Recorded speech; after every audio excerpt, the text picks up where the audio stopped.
Hello friends, എല്ലാവർക്കും നമസ്കാരം. I am Nisha from Nisa's kitchen. Welcome to our channel. ഇന്ന് നമുക്കൊരു അടിപൊളി മീൻകറിയുടെ റെസിപ്പി നോക്കാം. അപ്പത്തിനും ചപ്പാത്തിക്കും ചോറിനും ഒക്കെ പറ്റിയ ഒരു സൂപ്പർ മീൻകറിയാണ്. എല്ലാവരും ഇതൊന്ന് ഉറപ്പായിട്ട് ട്രൈ ചെയ്ത് നോക്കണം. നിങ്ങൾക്കിത് ഇഷ്ടമാകും. ഇഷ്ടപ്പെട്ടിട്ടുണ്ടെങ്കിൽ നിസാസ് കിച്ചൺ സബ്സ്ക്രൈബ് ചെയ്യാൻ മറക്കരുത്. അപ്പോൾ നമുക്കിനി നേരെ വീഡിയോയിലേക്ക് പോകാം. അപ്പോൾ ഇതിലേക്ക് ആവശ്യമായിട്ടുള്ള ഇൻഗ്രീഡിയൻസ് എന്തൊക്കെയാണെന്ന് നോക്കാം. ഞാനിവിടെ 3 കിളിമീനാണ് എടുത്തിട്ടുള്ളത്. ഇടത്തരം വലിപ്പത്തിലുള്ള കിളിമീൻ നന്നായിട്ട് വെട്ടിക്കഴുകി വൃത്തിയാക്കിയതിന് ശേഷം 2 വശം ഇതേപോലെ ഒന്ന് വരഞ്ഞെടുക്കുക. അയലയോ മത്തിയോ ഏത് ടൈപ്പ് മീൻ ഉപയോഗിച്ചും നമുക്ക് ഈ കറി തയ്യാറാക്കാം. നമ്മളിവിടെ 10 ചെറിയുള്ളി ചതച്ച് വെച്ചിട്ടുണ്ട്. ഒരു ഇടത്തരം വലിപ്പത്തിലുള്ള ഒരു കഷ്ണം ഇഞ്ചി ചതച്ച് വെച്ചിട്ടുണ്ട്. ഒരു വലിയ തക്കാളി വട്ടത്തിലരിഞ്ഞത്, 3 തണ്ട് കറിവേപ്പില, 3 പച്ചമുളക്, ഒരു ചുള കുടംപുളി. ബാക്കി ഇൻഗ്രീഡിയൻസ് എല്ലാം ഞാൻ ഡീറ്റെയിൽഡ് ആയിട്ട് ഡിസ്ക്രിപ്ഷൻ ബോക്സിൽ കൊടുത്തിരിക്കാം. നമ്മളൊരു മൺചട്ടി സ്റ്റൗവിലേക്ക് വെച്ചിട്ടുണ്ട്. ഇതിലേക്ക് നമ്മൾ എടുത്ത് വെച്ചിരിക്കുന്ന ഇൻഗ്രീഡിയൻസ് എല്ലാം ഇട്ട് കൊടുക്കാം. 10 ചെറിയ ഉള്ളി ചതച്ച് വെച്ചിട്ടുണ്ട്, അത് ഇതിലേക്ക് ഇട്ട് കൊടുക്കാം. നമ്മൾ സാധാരണ മീൻകറി ഉണ്ടാക്കുമ്പോൾ ഇൻഗ്രീഡിയൻസ് എല്ലാം വെളിച്ചെണ്ണയിൽ വഴറ്റിയിട്ടാണ് റെഡിയാക്കുക. ഇതിപ്പോൾ ഈ ഒരു റെസിപ്പിക്ക് അങ്ങനെ വഴറ്റേണ്ട ആവശ്യമൊന്നുമില്ല. ഇനി ഇതിലേക്ക് ഒരു കഷ്ണം ചതച്ച് ഇഞ്ചി ചേർത്ത് കൊടുക്കാം. 3 പച്ചമുളക് രണ്ടായിട്ടൊന്ന് കട്ട് ചെയ്തിട്ട് അത് ഇതിലേക്ക് ഇട്ട് കൊടുക്കാം. പച്ചമുളകൊക്കെ നമ്മുടെ എരിവിനനുസരിച്ച് ചേർക്കാം. ഇനി ഇതിലേക്ക് നമുക്ക് തക്കാളി ചേർക്കാം. അപ്പോൾ ഒരു വലിയ തക്കാളി ഇതേപോലെ കനം കുറച്ച് വട്ടത്തിൽ അരിഞ്ഞിട്ട് ചട്ടിയുടെ ചുവട്ടിൽ നിരത്തി കൊടുക്കാം. ഇനി ഒരു ചുള കുടംപുളി ഇട്ട് കൊടുക്കാം. സോക്ക് ചെയ്യേണ്ട ആവശ്യമൊന്നുമില്ല, ഡയറക്റ്റ് ഇതിലേക്ക് ചേർക്കാം.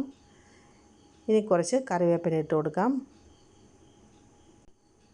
ഇതിലേക്ക് ഇനി മുളക് പൊടി ചേർക്കാം. 1.5 ടീസ്പൂൺ ഹോട്ട് ചില്ലി പൗഡറാണ് ചേർക്കുന്നത്. എരിവ് കൂടിയിട്ടുള്ള മുളക് പൊടിയാണ്.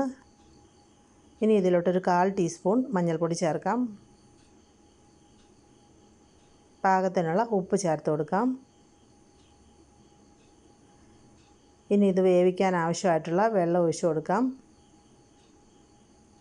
ഞാനിപ്പോൾ ഒരു 2 കപ്പ് വെള്ളമാണ് ഒഴിച്ചു കൊടുക്കുന്നത്.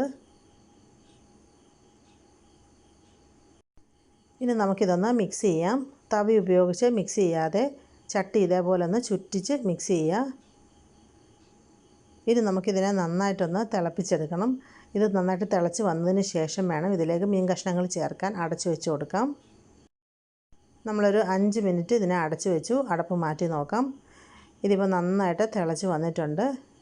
ഈ സമയത്ത് ഇതിലേക്ക് നമ്മൾ എടുത്തു വച്ചിരിക്കുന്ന മീൻ ഇട്ട് കൊടുക്കാം. മീൻ ഇതേപോലെ ഈ ചട്ടിയിലേക്ക് നിരത്തി കൊടുക്കുക. ഇനി ഇതിനെ ഒന്ന് മിക്സാക്കി കൊടുക്കാം. നേരത്തെ ചെയ്ത പോലെ തന്നെ തവി ഉപയോഗിക്കാതെ ചട്ടി ഇതേപോലെ നന്നായിട്ടൊന്ന് ചുറ്റിച്ച് മിക്സ് ചെയ്യുക. അതിനുശേഷം നമുക്കൊരു 5 മിനിറ്റ് ഇതിനെ വീണ്ടും അടച്ചു വെച്ച് കുക്ക് ചെയ്യാം. ഒരു മീഡിയം ഹീറ്റിൽ 5 മിനിറ്റ്.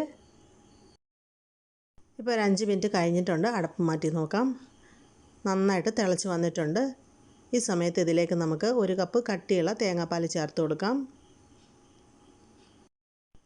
ഇനി ഇത് തേങ്ങാപ്പാലിൽ കിടന്നിട്ടാണ് ബാക്കി വെന്ത് വരേണ്ടത്. അപ്പോൾ ഒരു മീഡിയം ഹീറ്റിലിട്ടിട്ട് നമുക്കൊരു 6-7 മിനിറ്റ് ഇതിനെ ഒന്ന് കുക്ക് ചെയ്യാം. വീണ്ടും ഒന്നും കൂടെ മിക്സ് ചെയ്ത് കൊടുക്കണം. ചട്ടി ചുറ്റിച്ച് നന്നായിട്ടൊന്ന് മിക്സ് ചെയ്യുക. നമുക്കിനി നന്നായിട്ടിത് തേങ്ങാപ്പാലിൽ കിടന്ന് ഒന്ന് വെന്ത് വരുന്നത് വരെ വെയിറ്റ് ചെയ്യാം. ഇപ്പോൾ ഒരു 6-7 മിനിറ്റ് കഴിഞ്ഞിട്ടുണ്ട്. മിക്സ് ചെയ്ത് കൊടുക്കാം.